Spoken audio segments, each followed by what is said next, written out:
अहम में। हाँ, अंतःकरण का जो अहम है, जो मैं शुद्ध ब्रह्म है वहां नहीं, अंतःकरण में जो मैं है उसमें रहते हैं। ये सत्संग में एकांतिक में कई बार चर्चा हो चुकी है। तो अभी अंतःकरण का ही तन्मयता पूर्वक आप अपने में आरोप करके फिर आत्म तत्व की चर्चा कर रहे, जो बिल्कुल अज्ञान जनित है। आत्म तत्व में न कभी मलिनता थी, न मलिनता है, न मलिनता रहेगी, न बंधन हुआ है, न बंधन है, न बंधन रहेगा।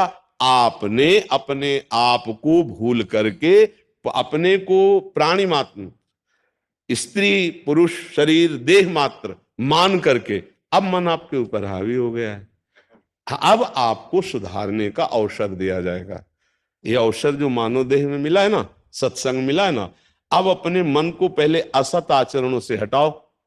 अब आप पहले ही स्वीकार कर रहे हैं कि मैं परास्त हो रहा हूं मन से। तो वैसे ऐसा बलवान मन है कि सबको परास्त कर देता है, पर मन को आपसे ही सहमति मिल रही है। आपका खा करके वो आपको परास्त कर रहा है।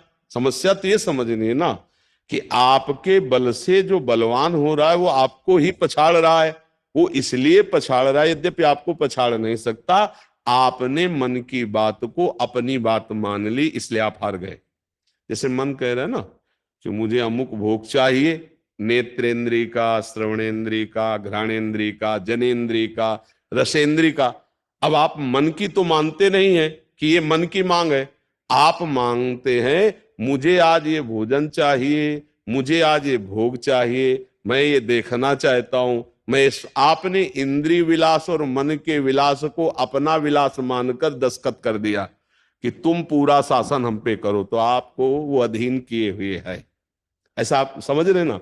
और जिस दिन आपको ये समझ आ गए कि आपकी स्वीकृति के बिना ये कुछ नहीं कर सकता, उसी दिन आप देखेंगे कि आपके अधीन है।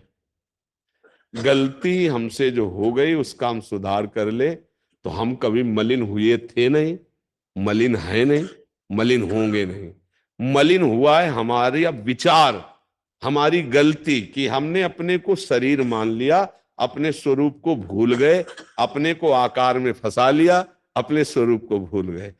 अब उसी को भक्ति के द्वारा जब हम जागृत करते हैं तो उसी को परमेश्वर देते हैं। वो आत्मस्वरूप परमेश्वर, वो अकाल, वो परमात्मा, वो ओंकार, वो राम, वो कृष्ण, हरि, ऐसे नामों से हम पुकारते हैं। उसी आत्म तत्व का नाम है।